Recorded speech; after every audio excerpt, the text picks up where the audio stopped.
ikiwa una maumivu katika mwili wako, mathalan unaumwa na kichwa au tumbo au mguu na kuuma, sikio, kuna njia ambayo Mtume sallallahu alaihi wasallam ametufundisha ya kujitibu, ya kujisomea tu.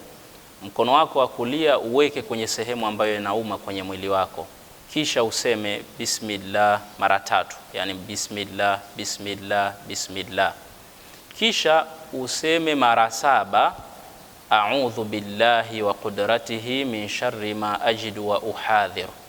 A'udhu billahi wa qudratihi, maana yake najilinda kwa Allah na kwa uwezo wake, najilinda min sharri ma ajidu wa uhadhir, kutokana na shari ya kile ninachokipata, kile ninachokihisi katika maumivu, na najilinda na shari ya kile ninachokihofia ambacho kinaweza kuzalikana kutokana na maumivu haya. Maneno hayo utayasema mara 7. Hapa utakuwa umejitibu na maumivu haya yataondoka moja kwa moja kutoka kwenye hiyo sehemu. Ndivyo Mtume sallallahu alaihi wasallam alivyomfundisha sahaba mmoja, Uthman ibn Abil As, alienda kwa Mtume sallallahu alaihi wasallam akawa anamlalamikia kuumwa. Mtume ndo akamwambia, dha yadaka ala alladhi taallama min jasadika, uweke mkono wako kwenye sehemu ambayo inauma kwenye mwili wako, waqul bismillah 3, na useme bismillah mara 3.